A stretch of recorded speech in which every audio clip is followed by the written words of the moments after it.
Female CEO को बचाने के लिए मैं समंदर में कूद गया था और उसी दिन मेरी मेमोरी चली गई। उसने मेरी जान बचाने की कीमत चुकाने के लिए मुझसे शादी तो कर ली, लेकिन शादी के बाद भी उसके दिल में हमेशा उसका वो फर्स्ट लव ही बसा रहा जो सालों पहले गायब हो चुका था। फिर एक दिन अचानक उसके फर्स्ट लव की खबर आई और वो इतनी डेस्परेट हो गई कि बिना एक सेकंड रुके उसने मेरे सामने 5 मिलियन युआन का चीकू फेंक दिया। मैं उसे ढूंढ चुकी हूँ, चलो डिवोर्स कर लेते हैं। उसकी आवाज में कोई इमोशन नहीं था, जैसे मैं उसकी लाइफ का बस एक टेम्पररी चैप्टर था। मैं लगभग उसके सामने घुटनों पर गिरकर उसे रुकने के लिए बोलने ही वाला था, तभी अचानक मेरे दिमाग में जोर का दर्द हुआ और मेरी सारी मेमोरी वापस आ गई। तभी मुझे याद आया, मैं कोई आम इंसान नहीं हूँ, मैं एक टॉप टियर फैमिली का अकेला हेir हूँ और बचपन से ही मेरी एंगेजमेंट एक बेहद पावरफुल बिलियनर फैमिली की लड़की से हो चुकी है। उसी वक्त शिया युनशु ने मेरे सामने डिवोर्स एग्रीमेंट रख दिया, साइन कर दो, ये पैसे तुम्हारी पूरी लाइफ के लिए काफी है। इतना बोलकर वो बिना पीछे देखे जल्दी से बाहर निकल गई। मैंने बिना हेजिटेशन एग्रीमेंट पर साइन किया, फिर अपना फोन उठाकर एक नंबर डायल किया। हेलो, पता है मैं कौन बोल रहा हूँ? जैसे ही मैंने ये कहा, सामने से एक लड़की इरिटेटेड होकर बोली, तुम्हें क्या हो गया? मुझे कैसे पता होगा तुम कौन हो? मैंने हल्की सी स्माइल के साथ कहा, मेरी आवाज भी भूल गई। आइली, या तो मुझसे नाइफ उठाया नहीं जाता या फिर तुम कुछ ज्यादा एरोगेंट हो गई हो। दूसरी तरफ कुछ सेकंड तक साइलेंस रहा, फिर अचानक वो जोर से चिल्लाई, जी हुआ है, तुम जिंदा हो? उसकी आवाज तुरंत इमोशनल हो गई। तुम 2 साल से गायब थे, मैंने सोचा तुम किसी दूसरी औरत के साथ भाग गए। मैंने उसकी बात इग्नोर करते हुए कहा, लोकेशन भेज रहा हूँ, सुबह आकर मुझे पिक कर लो। अगली सुबह जैसे ही मैं विला से बाहर निकला, एक डायमंड स्टड फरारी मेरे सामने आकर रुकी। ड्राइवर सीट से ब्लॉन्ड हेयर और ब्लू आईज वाली एक बेहद स्टनिंग लड़की बाहर उतरी। वो सीधे मुझे हग करने आई, लेकिन मैंने बिना इमोशन के उसे दूर कर दिया और सीधे कार का डोर खोलकर अंदर बैठ गया। आईली ने नाराज होकर पैर पटका, हार्टलेस आदमी, मैं पूरी रात अमेरिका से ड्राइव करके आई हूँ और तुम ऐसा बिहेव कर रहे हो। मैंने उसकी तरफ देखा भी नहीं। चलो, कार चलने लगी और मैंने आखिरी बार उस विला की तरफ देखा जहाँ मैं पिछले 2 सालों से रह रहा था। लेकिन सच यही था, वो जगह कभी मेरी थी ही नहीं, जैसे शिया युनशु कभी मेरी नहीं थी। मैं वहाँ 2 साल तक एक डोरमैट की तरह रहा, लेकिन अब मेमोरी वापस आ चुकी थी। अब समय था ये पता लगाने का कि 2 साल पहले आखिर किसने मुझ पर हमला किया था और मेरी मेमोरी छीनी थी। 2 दिन बाद शिया युनशु वापस विला लौटी। कमरे में जाते ही उसने खुद को बेडरूम में बंद कर लिया। इन्फॉर्मेशन गलत थी, वो आदमी मेरा फर्स्ट लव नहीं था। उसकी आवाज में फ्रस्ट्रेशन साफ सुनाई दे रही थी। तभी मेड अंदर आई और उसके हाथ में डिवोर्स एग्रीमेंट थमा दिया। मिस्टर जी साइन करके जा चुके। जाते वक्त वो कुछ भी साथ नहीं ले गए, यहाँ तक कि आपने जो बैंक कार्ड दिया था वो भी। शिया युनशु की आईब्रोज सिकुड़ गई। उस लूजर के पास खुद के पैसे तक नहीं है, जरूर सिंपैथी पाने के लिए गरीब बनने का ड्रामा कर रहा होगा। उसने सोचा जितना जल्दी हो सके डिवोर्स प्रोसेस कंप्लीट कर देना चाहिए, वरना बाद में अननेसेसरी प्रॉब्लम्स खड़ी हो जाएंगी। तभी उसकी असिस्टेंट यांग टिंग अंदर आई। मिस शिया, मिस्टर जी वापस आ गए। शिया युनशु इरिटेट होकर बोली, मुझे पता था वो आसानी से डिवोर्स एक्सेप्ट नहीं करेगा, लेकिन यांग टिंग ने सिर हिलाया। नहीं मिस, मीडिया ने मिस्टर जी को अमेरिकन फाइनेंशियल कॉन्ग्लोमरेट की हेiress आईली के साथ होटल में एंटर करते हुए कैप्चर किया है। वो पूरी रात वहीं रुके थे। ये सुनते ही शिया युनशु का एक्सप्रेशन इंस्टेंटली बदल गया। तो एली को जानता है, उसने धीरे से कहा। अब समझ आया उसने मेरे पैसे लेने से मना क्यों किया। उसके अंदर अचानक अजीब सी बेचैनी होने लगी। पहले से खराब मूड अब और खराब हो चुका था, इसलिए उसने अपनी बेस्ट फ्रेंड शिंक्यूनिंग को कॉल किया और उसे बाहर में मिलने बुला लिया। दूसरी तरफ कैपिटल की नेवर स्लीपिंग सिटी में मैं लग्जरी प्राइवेट रूम में बैठा था। मेरे सामने खूबसूरत लड़कियों की पूरी लाइन खड़ी थी और मेरे चेहरे पर सेटिस्फाइड स्माइल थी। आईली ऊपर बिजनेस डिस्कशन में बिजी थी, इसलिए बोर्डम दूर करने के लिए उसने अपनी कुछ फ्रेंड्स मुझे कंपनी देने भेज दी थी। मैंने वाइन ग्लास घुमाते हुए पूछा, कितनी उम्र है तुम्हारी? एक लड़की मुस्कुराते हुए बोली, ब्रदर मैं 23 साल की हूँ। दूसरी ने तुरंत कहा, ब्रदर मैं 21 साल की हूँ। मैंने उन्हें देखकर हल्की सी स्माइल की। सच कहूँ तो आईली ने जो गर्ल्स भेजी थी उनकी ब्यूटी और फिगर शिया युनशु से किसी भी एंगल से कम नहीं थी। अगर शिया युनशु अपने फर्स्ट लव के लिए मुझे छोड़ सकती है तो फिर मैं खुद को एंजॉय क्यों नहीं कर सकता? मैंने अपने बगल में बैठी लड़की की तरफ देखकर कहा, आओ मेरे साथ ड्रिंक करो, अगर मुझे खुश कर दिया तो गिफ्ट में स्पोर्ट्स कार दूंगा। ये सुनते ही वो एक्साइटेड होकर तुरंत मेरे लिए ड्रिंक पोर करने लगी और मेरे करीब खिसक आई। Brother cheers. मेरी जेनरोसिटी देखकर वहाँ मौजूद सारी लड़कियां मुझे खुश करने में लग गई। कोई फ्लर्ट कर रही थी, कोई इंटेंशनली टच कर रही थी और पूरा रूम लाउड लाफ्टर से भर चुका था। उसी समय ऊपर प्राइवेट रूम में शिया युनशु और शिंक्यूनिंग साथ ड्रिंक कर रही थी। शिंक्यूनिंग ने उसे समझाने की कोशिश की, युनशु तुम उसे इतने सालों से ढूंढ रही हो, अब मूव ऑन कर लो। शिया युनशु पिछले 5 सालों से उस आदमी को ढूंढ रही थी। उसने डार्क वेब पर $30 मिलियन का रिवॉर्ड तक डाल दिया था, लेकिन आज तक उसका कोई पता नहीं चला। और शिंक्यूनिंग अच्छी तरह जानती थी कि शिया युनशु जैसी पावरफुल वुमन अगर किसी को इतने सालों तक नहीं ढूंढ पाई तो शायद वो इंसान इस दुनिया में बचा ही नहीं था। अगर इतने सालों बाद भी वो आदमी नहीं मिला तो शायद अब वो इस दुनिया में था ही नहीं। लेकिन शिंक्यूनिंग की इतनी हिम्मत नहीं थी कि ये बात वो शिया युनशु के सामने बोल सके। शिया युनशु ने कोई जवाब नहीं दिया, उसने बस अपने ग्लास की पूरी वाइन एक ही बार में खत्म कर दी। शिंक्यूनिंग उसका टेम्पर अच्छे से जानती थी, इसलिए उसने टॉपिक बदलते हुए पूछा, जी हुआ क्या वो सच में तुमसे डिवोर्स लेने के लिए रेडी हो गया? आखिर सब जानते थे 2 साल पहले जी हुआई को शिया युनशु से पहली नजर में प्यार हो गया था। शादी से पहले वो हर दिन उसके पीछे घूमता था, उसे हर पॉसिबल तरीके से इम्प्रेस करने की कोशिश करता था। और शादी के बाद भी शिया युनशु ने सिर्फ फैमिली प्रेशर से बचने के लिए मुझसे मैरिज सर्टिफिकेट लिया था, लेकिन मैंने फिर भी उसे खुश करने के लिए अपनी पूरी जान लगा दी। मैं लिटरली अपना दिल निकाल कर उसके सामने रख देने को तैयार रहता था। इतना प्यार करने वाला आदमी इतनी आसानी से डिवोर्स कैसे एक्सेप्ट कर सकता है? जरूर कुछ गड़बड़ थी। लेकिन जैसे ही शिया युनशु को मेरा आईली के साथ होटल में एंटर और एग्जिट करना याद आया, उसका चेहरा तुरंत ठंडा पड़ गया। तभी शिंक्यूनिंग ने नीचे हॉल की तरफ देखते हुए अचानक अजीब एक्सप्रेशन बनाया। रुको, नीचे वाला आदमी जाए हुआ जैसा क्यों लग रहा है? उसने दोबारा अपनी आंखें रगड़ी। नहीं, इम्पॉसिबल, जय हुआ इतना हैंडसम हो ही नहीं सकता। ये सुनते ही शिया युनशु ने नीचे देखा। वीआईपी बूथ में कई यंग और बेहद ब्यूटीफुल लड़कियां एक आदमी के आसपास बैठी थी। वो आदमी सोफा पर आराम से बैठा था। उसकी लंबी टांगें कैजुअली कॉफी टेबल के किनारे पर टिकी हुई थी और वो हल्के हल्के उन्हें हिला रहा था। उसके हाथ में रेड वाइन का ग्लास था और उसके पूरे बॉडी लैंग्वेज से लेजी रॉयल्टी वाला वाइब निकल रहा था। तभी एक लड़की एक्साइटमेंट में मेरे लिए वाइन पोर करने लगी और मैंने हल्का सा चिन उठाकर उसे एक डेंजरस स्माइल दी। नीचे बैठे उस आदमी को देखते ही शिया युनशु का दिल जोर से कांप गया। क्या वो सच में जी हुआ है? शिनचुनिंग कई बार कन्फर्म करने लगी। उसकी आंखें शॉक से लगभग बाहर निकलने वाली थी। नो वे, वो सच में वही है और उसके आसपास इतनी सारी खूबसूरत लड़कियां भी हैं। इतना चार्मिंग कब से हो गया ये? शिया युनशु मुझे घूरती रही। उसकी खूबसूरत आंखों में धीरे धीरे ठंडा गुस्सा भरने लगा। पहले मीडिया ने मुझे आईली के साथ होटल में पकड़ा और अब मैं ओपनली यहाँ दूसरी लड़कियों के साथ मजे कर रहा था। गुड, जी हुआ है, तुममें तो काफी हिम्मत आ गई है। उसी समय मैं नीचे यंग ब्यूटीज के साथ हंसते हुए बातें कर रहा था। तभी मुझे अचानक किसी की बेहद शार्प गाजें फील हुई। मैंने सिर घुमाकर देखा और शिया युनशु को अपनी तरफ आते देखा। मेरी आंखों में हल्की चमक आई और मैंने जानबूझकर होठों पर प्लेफुल स्माइल ला दी। शिया युनशु भीड़ को साइड करती हुई सीधे मेरे सामने आकर खड़ी हो गई। डिवोर्स एग्रीमेंट साइन करते ही तुम यहाँ लड़कियों के साथ फूल अराउंड करने आ गए? जी हुआ है, क्या तुम इतने ज्यादा डेस्परेट हो? मैं सोफा पर पीछे टिक गया और आराम से मुस्कुराया। लाइफ छोटी है, एंजॉय तो बनता है। शिया युनशु ऊपर से ठंडी नजरों से घूर रही थी। उसके पीछे खड़ी शिनचुनिंग धीरे से फुसफुसाई, युनशु कहीं ब्रेकअप के शौक में इसका दिमाग तो खराब नहीं हो गया? मैं हंस पड़ा। मिस शन, आप मेरी बहुत तारीफ कर रही हैं। मैंने दोनों हाथ फैलाकर अपने आसपास बैठी लड़कियों के शोल्डर्स पर रख दिए। एक बिच के लिए पूरी फॉरेस्ट क्यों छोड़ूं? ये सुनते ही शिनचुनिंग का चेहरा शॉक से जम गया। उसने अभी युनशु को बिच कहा। उसे यकीन ही नहीं हो रहा था कि वही जिहुआई है जिसे वो जानती थी। शिया युनशु मुझे दोनों तरफ ब्यूटी से घिरा देखकर घूरती रही। उसका चेहरा और अगली होता जा रहा था। मैं पहले वाला जिहुआई बिल्कुल नहीं था। मैंने उसकी आंखों में देखते हुए डिलिबरेटली प्रोवोकेटिव स्माइल दी। क्या हुआ मिस शिया, क्या मैंने गलत कहा? सच मानो, ये औरत बेहद डेंजरस लेवल की खूबसूरत थी। उसके चेहरे पर हमेशा अनटचेबल और कोल्ड ऑरा रहता था, लेकिन अभी वो जिस तरह मुझे देख रही थी उसकी आंखों में एक अजीब सा डेंजरस इमोशन था। तभी अचानक एक भारी भरकम ड्रंक आदमी लड़खड़ाता हुआ हमारे बूथ तक आ गया। दो खूबसूरत लड़कियां एक आदमी के लिए लड़ रही हैं। मेरे पास आ जाओ बेबी, मैं ज्यादा अच्छे से ट्रीट करूंगा। शिया युनशु ने डिस्गस्ट से उसकी तरफ देखा और 2 कदम पीछे हट गई, लेकिन वो फैट आदमी मेरे पास आ गया और उसने मेरे बगल में बैठी लड़की को धक्का दे दिया। इस कमजोर लड़के में क्या रखा है, मैं इसे एक थप्पड़ में उड़ा दूंगा। अगले ही सेकंड उसका ग्रीसी हाथ मेरे कॉलर की तरफ बढ़ा और मेरी आंखों में इंस्टेंटली खतरनाक किलिंग इंटेंट चमक उठा। जैसे ही उसका हाथ मुझे छूने वाला था, मैंने बिना वार्निंग के उसके चेहरे पर जोरदार थप्पड़ मारा।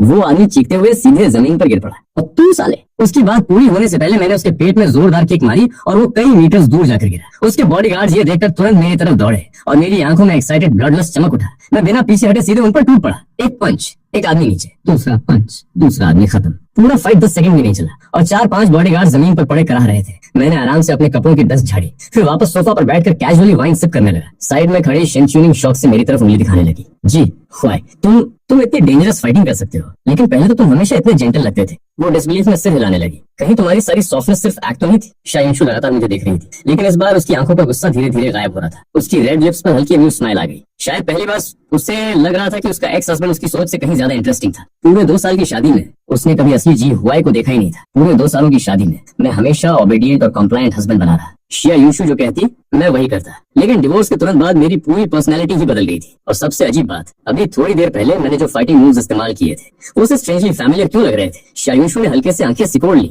उसकी आंखों में डाउट की हल्की सी चमक उभरी। तभी मैंने साइड में खड़ी ब्यूटीज की तरफ उंगली से इशारा किया और चार्मिंग स्माइल दी। इतनी दूर क्यों खड़ी हो? आओ ब्रदर को ड्रिंक पॉर करो। लड़कियां वापस मेरी तरफ आने ही वाली थी कि अचानक शिया युनशु की आइस कोल्ड गाजें उन पर जा गिरी। उसकी डरावनी आंखें देखकर लड़कियों के पैरों तक में कमजोरी आ गई और वो तुरंत वहां से भाग गई। आखिर शिया फैमिली की यंग लेडी को ऑफेंड करने का मतलब था अपनी जिंदगी से खेलना। मैंने शिया युनशु की तरफ देखा और इरिटेटेड होकर बोला, शिया युनशु तुम बहुत बड़ी मूड किलर हो, मेरी फन खराब कर दी। ऊपर वाला तुम्हें कभी माफ नहीं करेगा। शिया युनशु ने भौहें सिकोड़कर मुझे घूरा। जी हुआ है, अभी ऑफिशियली हमारा डिवोर्स नहीं हुआ है। अब डिवोर्स प्रोसेस में 1 महीने का कूलिंग ऑफ पीरियड होता है, मतलब 1 महीने बाद ही हमें फाइनल डिवोर्स सर्टिफिकेट मिलेगा। मैं ठंडी हंसी हंसा। शिया युनशु, कहीं ऐसा तो नहीं कि तुम्हें रिग्रेट हो रहा है और तुम मुझे वापस चाहती हो? शिया युनशु ने डिस्गस्ट से मुझे देखा। तुम खुद को बहुत ज्यादा इंपॉर्टेंट समझ रहे हो। मैंने आराम से अपने लिए ड्रिंक पॉर किया। गुड, यही सुनना था। शिया युनशु सामने बैठे उस हैंडसम और फियरलेस आदमी को लगातार देख रही थी। वो समझ ही नहीं पा रही थी कि आखिर ऐसा क्या बदल गया। सिर्फ 2 दिन पहले यही आदमी उसके पीछे घूम रहा था, रो रहा था, डिवोर्स ना लेने की भीख मांग रहा था, लेकिन अब वो बिल्कुल अलग इंसान लग रहा था। तभी उसने अचानक पूछा, हाय ली के साथ तुम्हारा क्या रिलेशनशिप है? मैंने आईब्रो उठाई। मेरी पर्सनल लाइफ एक्सप्लेन करने की जरूरत मुझे अपनी एक्स वाइफ को नहीं है। Ex wife. तभी पीछे से एली की शॉक्ड आवाज आई। वो कुछ दूरी पर खड़ी थी और सीधे शिया युनशु की तरफ उंगली दिखा रही थी। जी हुआ है, तुमने मेरे पीछे दूसरी औरत से शादी कर ली थी। अगले सेकंड पूरे माहौल का टेम्परेचर गिर गया। शिया युनशु की आंखों में इंस्टेंट कोल्डनेस भर गई। दूसरी औरत? किसी ने उसे कभी ऐसे इंसल्ट करने की हिम्मत नहीं की थी। मैंने तुरंत मर्डरस ग्लेयर से आईली को देखा और वो डरकर तुरंत चुप हो गई। उसने टंग बाहर निकाली और साइड में हट गई। मैंने कैजुअली कहा, एक क्वालिफाइड एक्स वाइफ को डेड पर्सन की तरह बिहेव करना चाहिए, समझी? ये सुनते ही शिया युनशु के अंदर गुस्सा लिटरली उबलने लगा, लेकिन मैंने उसकी तरफ दोबारा देखा तक नहीं। मैंने आईली को हाथ से बुलाया, चलो दूसरी जगह चलते हैं। आईली तुरंत मेरे पीछे चल दी। पीछे खड़ी शायुशु मेरी जाती हुई बैग को घूरती रही। उसकी आंखों में बॉइलिंग एंगर साफ दिखाई दे रहा था। तभी अचानक उसके दिमाग में एक सवाल आया, जी वो आखिर आईली जैसी अमेरिकन हेरोस को जानता कैसे है और दोनों इतने क्लोज भी क्यों हैं? 2 साल पहले जब जी हुआ इंजर्ड हुआ था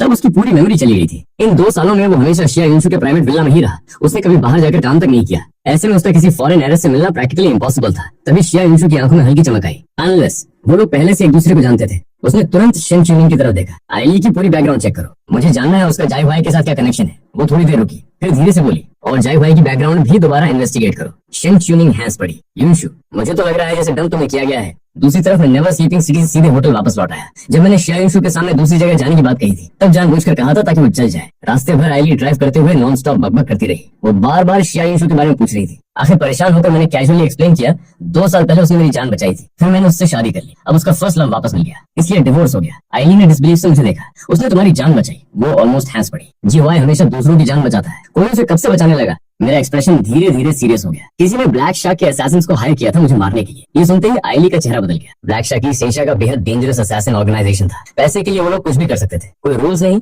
कोई मर्सी नहीं, बस पैसा दो और टारगेट खत्म। मुझे 2 साल पहले ट्रॉपिकल जंगल वाला इंसिडेंट याद आया और मेरी आंखों में डार्क किलिंग इंटेंट चमक उठा। आखिर वो कौन था जिसने ब्लैक शार्क को हायर करके मुझे खत्म करने की कोशिश की थी? आईली ने तुरंत पूछा। क्या पता चला कौन मास्टरमाइंड है? मैंने सिर हिलाया। मेमोरी सिर्फ 2 दिन पहले वापस आई है, अभी इन्वेस्टिगेशन शुरू भी नहीं की। आईली ने सीरियस होकर कहा, मुझे 2 दिन दो, मैं पता लगवाती हूँ। मैंने हल्का सा सिर हिलाया। ठीक है। तभी आईली को कुछ याद आया। ऑलराइट, डार्क वेब पर तुम्हें कैप्चर करने का रिवॉर्ड भी लगा हुआ है। अब बाउंटी बढ़कर $30 मिलियन हो चुकी है। मैंने आईब्रो उठाई। $30 मिलियन? कौन है इतना जेनरस? फिर मैं हल्का सा हंसा। जो भी मेरी जान चाहता वो शायद मुझे जिंदा पकड़ना चाहता है। इतनी बड़ी रकम सिर्फ कैप्चर करने के लिए तभी दी जाती है जब किसी को मेरी जरूरत हो। लेकिन मैंने इस बात पर ज्यादा ध्यान नहीं दिया। इंटरनेट पर मेरे नाम के काउंटलेस पोस्ट थे, लेकिन उन्हें एक्सेप्ट करने की हिम्मत लगभग किसी में नहीं थी। होटल वापस पहुंचकर मैं शावर लेने के बाद सोने ही वाला था। तभी अचानक मुझे एक बेहद इंपॉर्टेंट चीज याद आई। डैम, मेरी जड़े पेंडेंट अभी भी शिया युनशु के पास थी। 2 साल पहले जब मैंने उससे शादी की थी तब मैंने वही पेंडेंट उसे वेडिंग गिफ्ट में दे दिया था। उस वक्त मुझे उसकी असली वैल्यू याद नहीं थी, लेकिन अब मेमोरी वापस आने के बाद मुझे खुद पर गुस्सा आ रहा था। इतनी इंपॉर्टेंट चीज मैं कैजुअली किसी को कैसे दे सकता था? उस पेंडेंट के बिना फ्यूचर में बहुत सारी चीजें करना मेरे लिए मुश्किल होने वाला था, चाहे कुछ भी हो जाए। अब मुझे वो जड़े पेंडेंट वापस चाहिए था। अगली सुबह शेन च्यूनिंग सुबह ही शिया ग्रुप पहुंच गई। उसके हाथ में कुछ डॉक्यूमेंट्स थे। जी हुआई की जितनी इन्फॉर्मेशन मिल सकती थी सब इसमें। शिया युनशु ने फाइल खोली, लेकिन अंदर सिर्फ कुछ लाइंस की बेसिक इन्फॉर्मेशन थी। उसने तुरंत भौहें सिकोड़ ली। बस इतना। शेन च्यूनिंग ने हेल्पलेस होकर शोल्डर्स उचकाए। उसकी इन्फॉर्मेशन एनक्रिप्टेड है, बेसिक डिटेल्स के अलावा कुछ भी नहीं मिल रहा। ये सुनते ही शिया युनशु की आंखों में शॉक चमक गया। जी हुआई की इन्फॉर्मेशन एनक्रिप्टेड थी।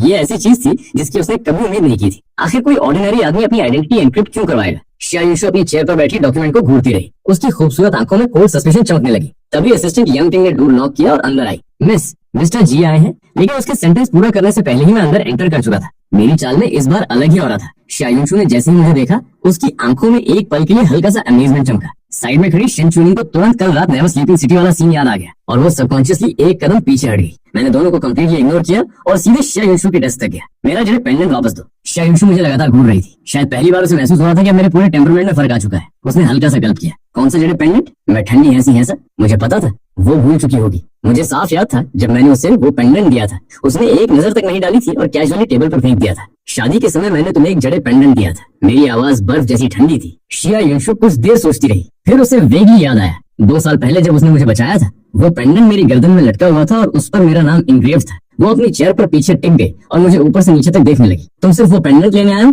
मैंने आर्म्स क्रॉस किए। और क्या शिया युनशु, तुम्हें लगा मैं रिकंसिलिएशन के लिए आया हूँ? शिया युनशु ने कोल्ड फेस से कहा, गुड, ऐसा नहीं हो तो बेहतर है। मैं अंदर ही अंदर बिटर स्माइल दबाकर रह गया। रिकंसिलिएशन? अब तो मैं बस यही चाहता था कि हम पूरी जिंदगी स्ट्रेंजर्स बने रहें। अगर वो दोबारा साथ आने की उम्मीद कर रही थी तो अगले जन्म तक इंतजार करे। मेरे पास उसके साथ टाइम वेस्ट करने का कोई मूड नहीं था। मैंने फिर हाथ आगे बढ़ाया। मेरा जड़े पेंडेंट वापस दो। शिया युनशु ने बिना इमोशन के मुझे देखा। मैंने बहुत पहले उसे फेंक दिया। अगली ही सेकंड मेरा पूरा बॉडी स्टिफ हो गया। फेंक दिया? मेरी आंखों में डेंजरस कोल्डनेस भर गई। उसने मेरा जड़े पेंडेंट फेंक दिया था। शिया युनशु ने कैजुअली कॉफी उठाई और सिप लेते हुए कहा, क्या तुम्हारी दी हुई हर चीज मैं संभाल कर रखूं? मैंने गुस्से में टेबल पर जोर से हाथ पटका। शिया युनशु, कहाँ फेंका उसे? लेकिन उसके चेहरे पर अब भी कोई एक्सप्रेशन नहीं था। भूल गई। मैंने अपनी मुट्ठियां इतनी जोर से खींच ली कि वेन्स तक उभर आई। मेरे अंदर डेंजरस किलिंग इंटेंट उठने लगा। शिया युनशु ने तुरंत मेरी आंखों में वो फ्लीटिंग मर्डरस ऑरा नोटिस कर लिया और सरप्राइजिंगली उसे ये और इंटरेस्टिंग लगा। पूरे 2 साल की शादी में उसने मुझे कभी इतना गुस्से में नहीं देखा था। कुछ देर तक हम दोनों बस एक दूसरे को घूरते रहे। फिर अचानक मैं हंस पड़ा। शिया युनशु, मैं तुम्हें 10 दिन देता हूँ। अगर तुम मेरा जड़े पेंडेंट वापस नहीं ला पाई।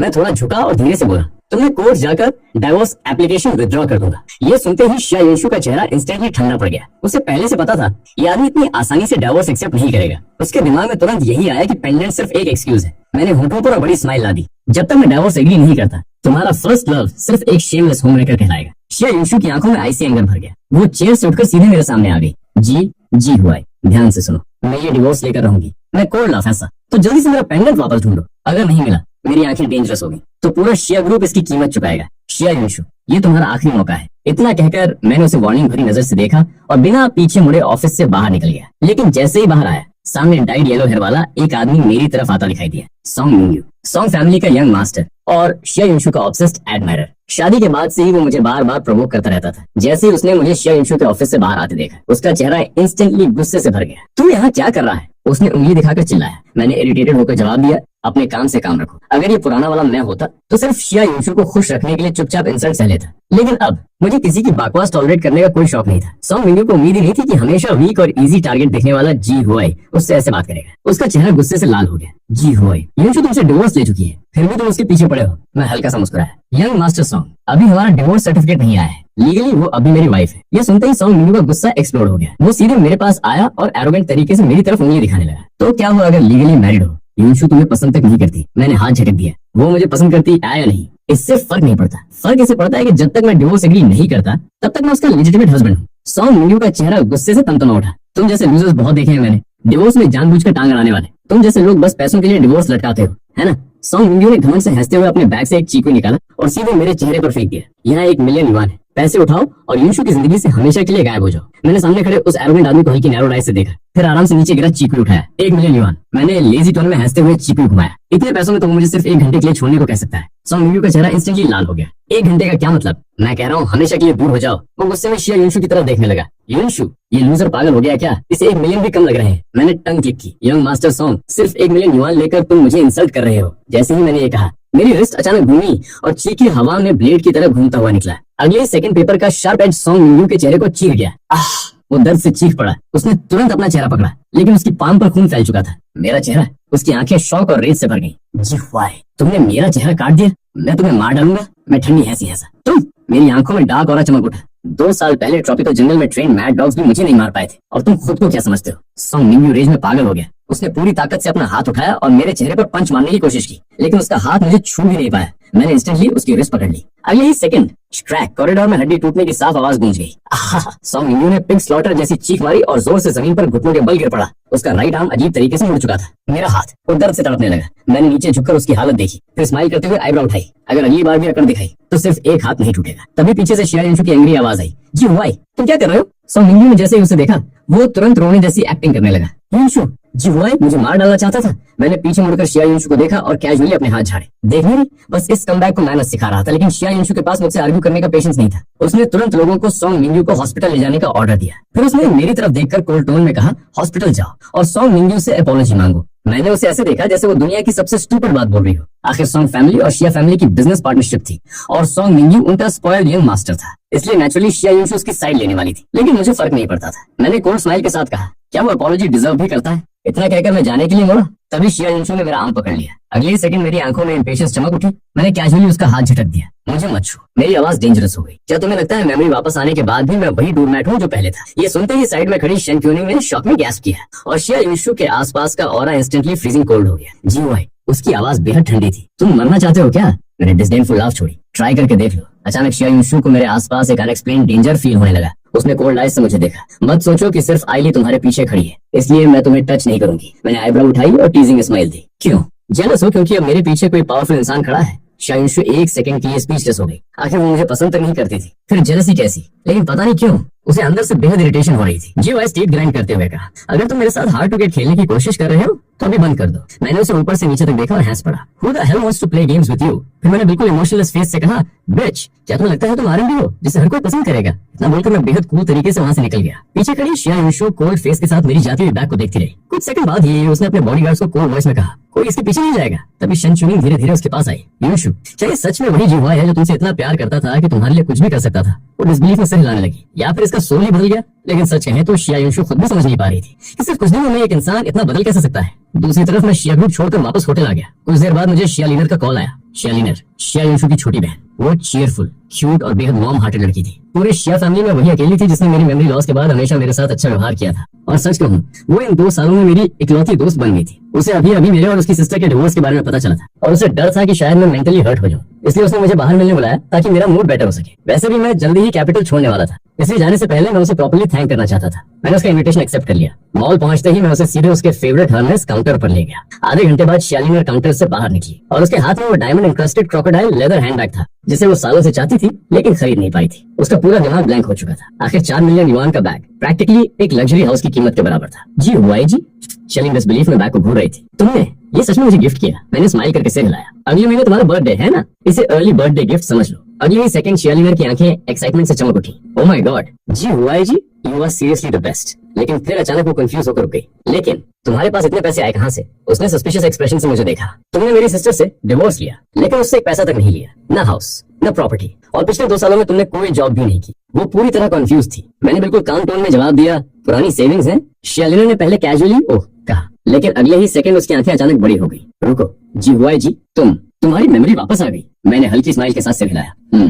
शिया लीनर कुछ सेकंड तक मुझे ब्लैंक फेस से देखती रही, फिर एक्साइटमेंट से ऑलमोस्ट उछल पड़ी। नो वंडर, पिछले 2 दिनों से तुम इतने अलग बिहेव कर रहे थे। ऐसा लग रहा था जैसे तुम पूरी तरह दूसरी पर्सनालिटी बन गए हो। उसकी आंखें चमकने लगी। जी हुआ है जी, तुम इतने रिच हो, कहीं तुम किसी सुपर रिच फैमिली के यंग मास्टर तो नहीं हो? मैं हंस पड़ा और हाथ हिलाया। नहीं, बस यंग मास्टर वाला वर्ड हटा दो। शिया लीनर ने इंस्टेंटली समझ लिया और एक्साइटमेंट में दोनों हाथ जोड़ लिए। वाह, प्लीज आगे से मुझे भी सपोर्ट करना। उसके बाद पूरा आफ्टरनून हम दोनों ने प्रैक्टिकली पूरे मॉल के लग्जरी काउंटर्स लुटा लिए। शाम तक शिया लीनर इतनी शॉपिंग कर चुकी थी कि उसके बॉडीगार्ड्स बैग्स उठाते उठाते थक गए थे। डिनर के बाद वो अपने सारे लग्जरी स्पर्स लेकर घर चली गई और मैं वापस होटल लौट आया। लेकिन होटल पहुंचने के थोड़ी देर बाद मेरा फोन बजा। कॉलर था शिया लीनर। जैसे ही मैंने कॉल उठाया, सामने से एक अजनबी आदमी की आवाज आई। तुम शिया लीनर के ब्रदर इन लॉ हो? सही। उसकी आवाज बेहद कोल्ड थी। तुम्हारे पास आधा घंटा है यूजिन विला पहुंचने के लिए, वरना शिया लीनर की डेड बॉडी कलेक्ट करने के लिए तैयार रहना। उसी समय यूजिन विला के अंदर शिया लीनर के हाथ बंधे हुए थे और उसके मुंह पर टेप लगी थी। 2 ब्लैक क्लोथ बॉडीगार्ड्स उसके दोनों साइड्स पर खड़े थे। फोन रखने के बाद सामने बैठा आदमी बॉडीगार्ड्स की तरफ मुड़ा। मिस शिया को खोल दो। जैसे ही उसके हाथ खुले, शिया लीनर ने तुरंत मुंह की टेप खींचकर हटाई और गुस्से में खड़ी हो गई। वैन शीजी, तुम्हारा दिमाग खराब हो गया है क्या? मेरी किडनैपिंग करने की हिम्मत कैसे हुई? कैपिटल की 3 सबसे बड़ी फैमिलीज में शिया फैमिली के अलावा वैन फैमिली और सू फैमिली भी शामिल थी। वैन फैमिली और शिया फैमिली ज्यादा क्लोज नहीं थी, लेकिन उनके बीच डीलिंग्स जरूर थी। वैन शीजी ने कोल्ड स्माइल दी। मिस सेकंड, रिलैक्स, मैं तुम्हें हर्ट नहीं करूंगा। बस जी हुआई को यहाँ बुलाने के लिए तुम्हारी मदद लेनी पड़ी। ये सुनते ही शिया लीनर का दिल धक से रह गया। उसे अभी अभी पता चला था कि मैंने सॉन्ग मिंग्यू का चेहरा काट दिया और उसका हाथ भी तोड़ दिया। और वैन शीजी सॉन्ग मिंग्यू का सबसे क्लोज दोस्त था। ऑब्वियसली वो लोग मुझे रिवेंज के लिए यहाँ बुला रहे थे। शिया लीनर इंस्टेंटली पैनिक हो गई। नो, ब्रदर जी हुआई को यहाँ नहीं आने देना चाहिए। वो फोन की तरफ भागी, लेकिन बॉडीगार्ड्स ने तुरंत उसे पकड़ लिया। वैन शीजी, शिया लीनर गुस्से में चिल्लाई, मैं वार्न कर रही हूँ, ब्रदर जी हुआई और मेरी सिस्टर का अभी डिवोर्स नहीं हुआ है। अगर तुमने उन्हें टच भी किया ना, तो मेरी सिस्टर तुम्हारी स्किन तक उतार देगी। लेकिन वैन शीजी सिर्फ कोल्ड लाफ हंसा। मिस सेकंड, डराने की कोशिश मत करो। पूरे सर्कल में सब जानते हैं शिया युनशु जी हुआई को ट्रैश की तरह ट्रीट करती है। 2 साल की शादी में उसने उसे प्रॉपर्ली देखा तक नहीं। उसकी आंखों में विशियस लाइट चमकी और अब वो लूजर ब्रदर मिंग्यू को हर्ट करने की हिम्मत कर रहा है। आज मैं उसका एटीट्यूड हमेशा के लिए ठीक कर दूंगा। ये सुनते ही शिया लीनर इतना गुस्सा हो गई कि उसने कॉफी टेबल से कप उठाकर सीधे वैन शीजी पर फेंक दिया। बकवास बंद करो। मेरे ब्रदर इन लॉ सिस्टर का रिलेशनशिप बहुत अच्छा है। अगर तुमने ब्रदर जी हुआई को हर्ट किया ना, मेरी सिस्टर तुम्हें जिंदा नहीं छोड़ेगी। वैन शीजी आसानी से साइड हट गया और सिंगल सोफा पर बैठते हुए हंसा। मिस सेकंड, मैं डरने वालों में से नहीं हूँ। पूरी कैपिटल जानती है शिया युनशु जी हुआई को गर्वित समझती है। वो मेरे लिए क्यों एंग्री होगी? उसकी आंखों में फियर्स लाइट चमकने लगी। उसने सॉन्ग मिंग्यू का एक हाथ तोड़ा था, आज मैं उसके दोनों हाथ तोड़ूंगा। उसने साइड में खड़े बॉडीगार्ड्स को ऑर्डर दिया, दरवाजे पर गार्ड करो, और जब वो आए उसके होठों पर क्रूअल स्माइल आ गई। तो उसे घुटनों के बल क्रॉल करवाकर अंदर लाना। शिया लीनर का गुस्सा एक्सप्लोड हो गया। उसने स्लीव्स ऊपर चढ़ाई और सीधे वैन शीजी पर झपट पड़ी। तू कमीना है, मैं तुझे मार डालूंगी। लेकिन बॉडीगार्ड्स ने तुरंत उसे पकड़ लिया। वैन शीजी ने वार्निंग भरी आवाज में कहा, मिस सेकंड, मैं आपको हर्ट नहीं करना चाहता, लेकिन अगर आपने कोऑपरेट नहीं किया तो फिर मुझे रूड होना पड़ेगा। उसी वक्त बाहर अचानक ब्रेक्स की तेज चीख सुनाई दी। ओह! वैन शीजी ने लेग्स क्रॉस करते हुए स्मेर किया। काफी जल्दी आ गया। लेकिन दूसरी तरफ शिया लीनर अंदर ही अंदर पैनिक में थी। जब उसकी किडनैपिंग हुई थी तब उसने सीक्रेटली शिया युनशु को डिस्ट्रेस मैसेज भेज दिया था। अब वो बस यही प्रे कर रही थी कि बाहर आने वाला इंसान उसकी सिस्टर हो, मैं नहीं। वैन शीजी ने कॉन्फिडेंट एक्सप्रेशन के साथ लिविंग रूम के एंट्रेंस की तरफ देखा, लेकिन अगले ही पल बाहर बॉडीगार्ड्स की दर्द भरी चीखें सुनाई देने लगी। उसका चेहरा इंस्टेंटली बदल गया। क्या? वो शॉक में खड़ा हो गया। क्या बाहर आने वाला जी हुआई नहीं है? लेकिन उसके सोचने से पहले चीखें अचानक बंद हो गई। अगले सेकंड मैं लिविंग रूम के दरवाजे पर दिखाई दिया। मेरे हाथ में बॉडीगार्ड से छीना हुआ एक्सपेंडेबल बातों घूम रहा था और मेरे चेहरे पर काम एक्सप्रेशन था, लेकिन मेरे पूरे बॉडी से सफोकेटिंग डेंजरस ऑरा निकल रहा था। वैन शीजी ने मुझे वाइड आई से घूरा। जी जी, और दूसरी तरफ जैसे ही शियलिन ने मुझे देखा, वो इंस्टेंटली पैनिक में चिल्लाई, ब्रदर जी व्हाई, भाग जाओ, मेरी चिंता मत करो, वो लोग मुझे हर्ट नहीं करेंगे। लेकिन वैन शीजी तुरंत होश में आया और बॉडीगार्ड्स की तरफ चिल्लाया, जल्दी इसका मुंह बंद करो। उसकी बात पूरी भी नहीं हुई थी कि अचानक एक कोल्ड विंड पूरे रूम में घूम गई। उसकी आंखों के सामने सिर्फ एक ब्लैक शैडो फ्लैश हुई और अगले ही सेकंड दो भारी आवाजें गूंज उठी। अभी कुछ सेकंड पहले तक शियलिन मेरी सेफ्टी के लिए वरीड थी, लेकिन अगले ही पल उसने शॉक में देखा कि मैंने दोनों बॉडीगार्ड्स को एफर्टलेसली खत्म कर दिया। एक बॉडीगार्ड के सिर पर मेरा एक्सपैंडेबल बेटन इतनी जोर से लगा कि वो इंस्टेंटली जमीन पर गिर पड़ा। दूसरे को मैंने सीधा किक मारकर हवा में उड़ा दिया। दोनों के पास स्क्रीम करने तक का मौका नहीं था। वैन शीजे का चेहरा इंस्टेंटली सफेद पड़ गया। उसने पैनिक में दरवाजे की तरफ चिल्लाया, कोई है, जल्दी अंदर आओ। मैंने स्माइल करते हुए उसकी तरफ देखा। अगर तुम बाहर वाले दर्जन भर बॉडीगार्ड्स को बुला रहे हो, मैंने बाडू घुमाया, तो एडवाइस से अपनी आवाज वेस्ट मत करो। वैन शीजी ने शॉक में गहरी सांस ली। आज रात वो अपने साथ पूरे 20 प्रोफेशनल बॉडीगार्ड्स लेकर आया था और हर एक ट्रेन फाइटर था, लेकिन अभी पूरा विला बिल्कुल साइलेंट था। फिर भी मैंने उन सारे प्रोफेशनल बॉडीगार्ड्स को इतनी जल्दी खत्म कर दिया था कि वो 10 मिनट तक भी टिक नहीं पाए। वैन शीजी मुझे डिसबिलीफ से घूर रही थी। आखिर ये आदमी इतना डेंजरस कैसे हो सकता है? मेरे चेहरे पर कोई एक्सप्रेशन नहीं था, बस कामनेस, लेकिन मेरी काली आंखों में चिलिंग मर्डरस इंटेंट चमक रहा था। मेरे इंसान को टच करने की हिम्मत। मेरी आवाज बर्फ जैसी ठंडी थी। तुम मौत को इनवाइट कर रही हो। मेरी गाजे के नीचे वैन शीजी का पूरा बॉडी सुनने पड़ने लगा। मेरे आसपास का प्रेशर इतना भारी था कि उसे सांस लेने तक में दिक्कत हो रही थी। लेकिन अगर वो सॉन्ग मिंगू का रिवेंज नहीं लेती तो फ्यूचर में उसका सामना कैसे करती?